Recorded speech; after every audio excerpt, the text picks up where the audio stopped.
So here we have the Ford Kuga automatic on a 69 plate. I'm going to start off by showing you around the outside of the car, and then we'll hop in and run through some controls on the inside.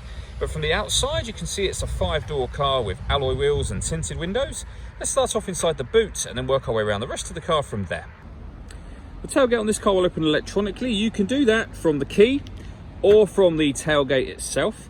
As we approach the back of the car, you can see we have reversing sensors, plenty of boot space as well, along with that 60/40 split folding rear seat should you wish to increase this space even further. And then underneath this tray section, a space saver spare wheel. Okay, so we're just going to work our way back round to the front of the car, and then we'll hop in and run through some controls on the inside. But now that we've done a full circle of it, you can see it's in excellent condition the whole way round. Just briefly before we climb in, I think it's well worth seeing the interior from this exterior point of view. There's plenty to run through on the dashboard, so let's hop in and we'll do that right now. Okay, now that we're inside the car, we're going to start with the dials. On the left-hand side, we have the rev counter, and on the right-hand side, the speedometer. At the bottom in the middle, the fuel gauge and coolant temperature gauge. And above that, we have a trip computer, which includes the total miles of this car. You can see there 1,208. To the right-hand side of that, it will show you what gear this car is currently in. And then the information displayed directly above that can be changed using buttons on the steering wheel. So we have a digital readout for the speedometer at the minute.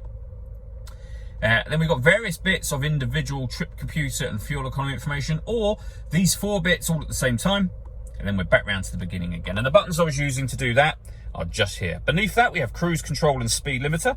Over on the right-hand side of the steering wheel, we have stereo and phone controls, including voice activation in the center there. You won't be able to use the voice activation for the phone until you set the phone up. And that is done over in the center just here. Hit this box here. Search for your vehicle on your device and select it once it is found. And just follow the instructions from there. You may have noticed this car's got satellite navigation. There's a full video that goes into some detail on how this works, which you can find on our website and also on our YouTube channel as well. And then when it comes to music in this car, we have AM, FM and DAB radio, a CD player. You can stream your music wirelessly via Bluetooth audio, and this car's got 2 separate USB inputs as well, so you can plug devices into those and there will be extra ways of listening to your music. Working our way down, we have the dual zone climate control, so you can adjust the passenger and driver temperatures. You can increase and decrease the fan speed and determine where you'd like the air to be distributed. When you're happy with those settings, the air conditioning is on at the minute, so off, back on again, or hit auto, and the car will now maintain those temperatures by taking control of the fan speed and the direction of the air for you. You can override that whenever you wish to. We've also got a proper heated rear and front screens, as well as heated driver and passenger seats, both of which have 3 separate heat settings each. This one turns off the stop and start. This car is designed to cut out when it's stationary in traffic to save you fuel. That system's now off. And this one will open the tailgate from the inside of the car. We'll then have the gear lever for the fully automatic gearbox. The buttons just on the side here will enable you to change up and down manually, should you wish to do that.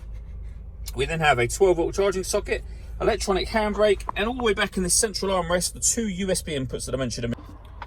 The last thing I wanted to talk about is the panoramic sunroof in this car. So you can see the sun blind is closed at the moment. There's a button just here. Press that once and it'll open about a third of the way.